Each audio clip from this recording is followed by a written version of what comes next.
Masih bersama saya Kartini. Sekarang saya sudah tersambung dengan jurnalis VOA Indonesia, teman baik saya Eva Masri Eva dari Virginia, Amerika Serikat. Selamat pagi waktu Indonesia, Mbak Eva. Apa kabar? Hai, selamat pagi Mbak Kartini. Sehat ya? Sehat, Iya. alhamdulillah.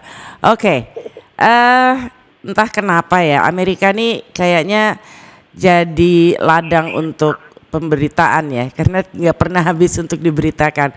Sekarang nih ada berita terkait menurunnya popularitas Joe Biden.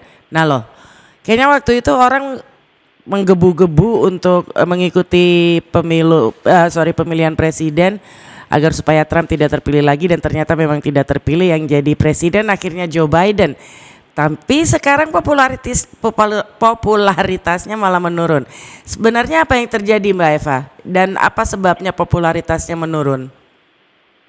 Iya, jadi survei ini yang mesti kita perhatikan dulu karena dibuat oleh 538 ya. Ini salah satu badan survei yang cukup berpengaruh, dan memang ketika pada bulan Mei lalu kira-kira itu masa-masa puncak bulan madu lah antara Presiden Biden dengan para pemilihnya begitu. Itu memang tingkat persetujuan atau approval rate-nya beliau itu mencapai 55%. Jadi memang bagus. Tapi sejak saat itu popularitasnya terus menurun drastis seiring pergerakan Delta, lalu makin banyak orang yang menolak untuk divaksinasi dengan berbagai alasan ya, dan dia tidak berhasil mencapai niatnya begitu untuk bisa memvaksinasi 75%-an orang pada 4 Juli begitu kan, kita ingat ya Kartini. Dan kemudian sejak saat itu mulai langsung macam-macam ya, krisis ekonomi mulai parah lagi. Kemarin kemungkinan Amerika akan di shutdown, lalu kita kemungkinan juga berpotensi tidak bisa menaikkan debt ceiling atau pagu utang begitu, meskipun akhirnya bisa juga sih sampai ke bulan Desember aja. Tapi itu semua menjadi kombinasi kayaknya yang mendorong penurunan angka approval rate-nya Biden. Belum lagi kalau kita singgungnya isu politik ya, soal kekacauan penarikan mundur pasukan Amerika dari Afghanistan, dan itu juga langsunglah membuat kebijakan luar negeri Biden itu dikritisi habis-habisan, termasuk juga cara dia menangani migrasi ke Amerika yang hampir mencapai rekor tertinggi dalam sejarah Amerika, yang sampai ratusan ribu orang kumpul di bawah jembatan Texas itu saat ini. Ya itu kan sebenarnya belum genap 1 tahun ya, tapi popularitasnya susah banget sih ngomong popularitas dari tadi. Itu terendah dengan tokoh-tokoh Amerika lainnya. Jadi bisa dibilang nggak lebih baik dari Trump dia popularitasnya ini. Nah, siapa yang diuntungkan? Mungkin Partai Republik atau siapa atas menurunnya popularitas Biden ini, Mbak Eva? Saya pikir belum kebaca ya siapa yang diuntungkan, tapi banyak analis mengatakan ini sebenarnya warisan masalah yang dituangkan atau diturunkan oleh pemerintahan sebelumnya, pemerintahan Trump. So too, yeah. Jadi mau nggak mau mesti diberesin sama Biden. Ketika Biden menang dalam pemilu presiden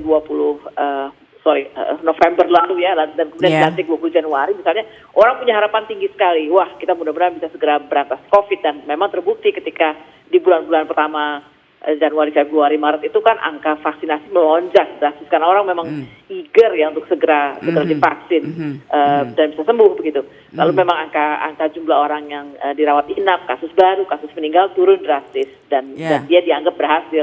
Tapi kemudian kan semua dunia, beberapa negara termasuk Indonesia, India diguncang oleh Delta yang di luar perkiraan itu, dan banyak lagi orang baru yang jatuh sakit, naik lagi tuh kasus-kasus di bulan Juni begitu kan, musim panas.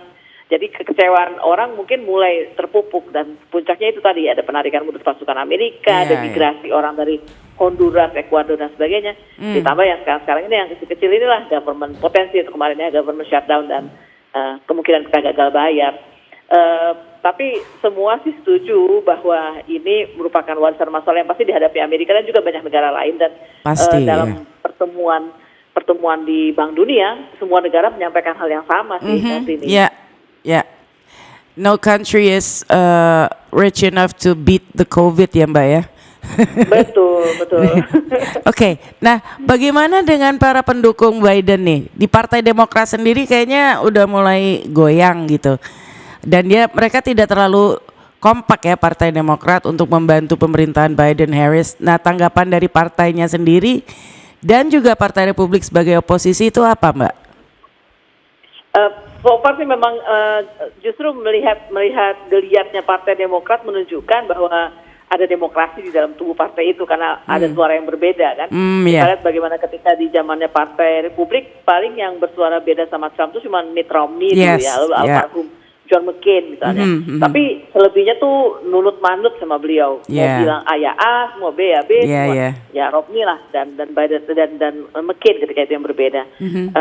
Baru terakhir ada beberapa senator perempuan.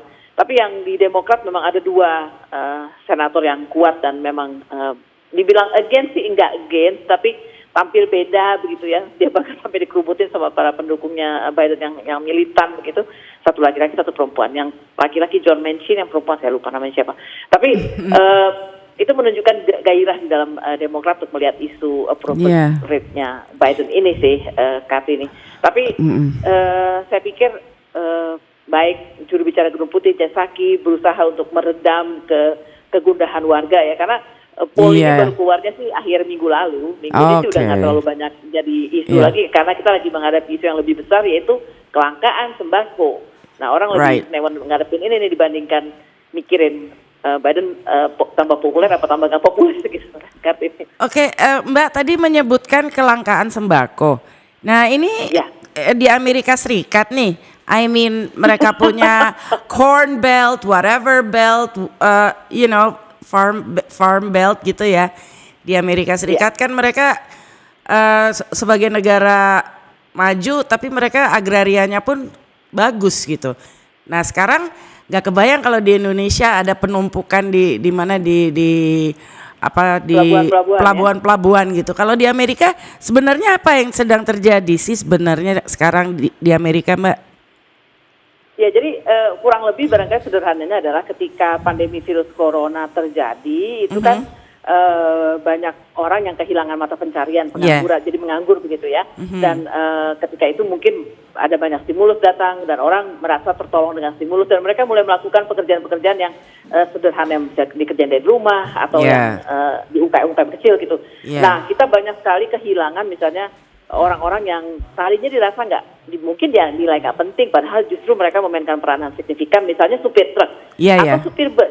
Ini 2 hal yang berbeda saya cerita ya. Pertama yang supir truk dulu. Supir truk itu memang kayaknya kerjaan kecil lah, siapa sih? Tapi kalau mereka nggak ada, itu nggak ada yang bawa barang dari mulai di pelabuhan sampai ke toko-toko eceran. Nggak jalan, ekonomi nggak jalan, betul.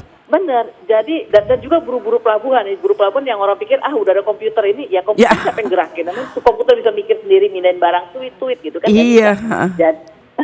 Jadi walhasil ini sekarang ada ratusan kapal ada di pelabuhan Amerika yang ada di Florida, ada di macam-macam.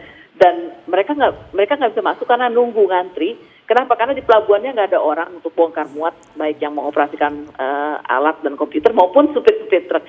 Sehingga akhirnya toko-toko eceran ini hire supir-supir truk sendiri, beli atau sewa truk gede sendiri untuk ngambil sendiri barang-barang mereka yang mereka pesan itu ke pelabuhan-pelabuhan. Jadi Anda bisa bayangkan ada kayu misalnya, produk furniture, mainan anak-anak, makanan yang paling dibutuhin itu makanan ya, yang datang dari Asia terutama karena kita banyak ambil dari sana. Itu stuck di pelabuhan. Dan orang paling khawatir kenapa? Karena sebentar lagi kan mau Thanksgiving nih, Mbak Katin ya. Halloween dulu sih.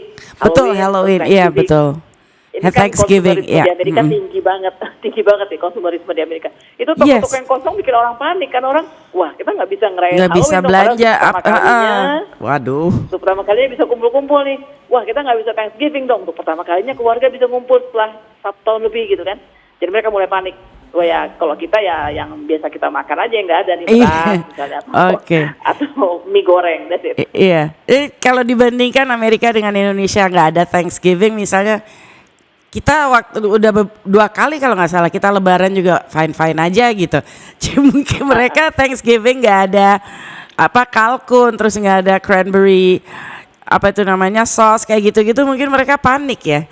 Memang sulit untuk merayakan hal-hal yang biasa mereka rayakan, bahkan Halloween mungkin juga kostum-kostum yang lucu gitu kan juga itu harus dibuat itu kan.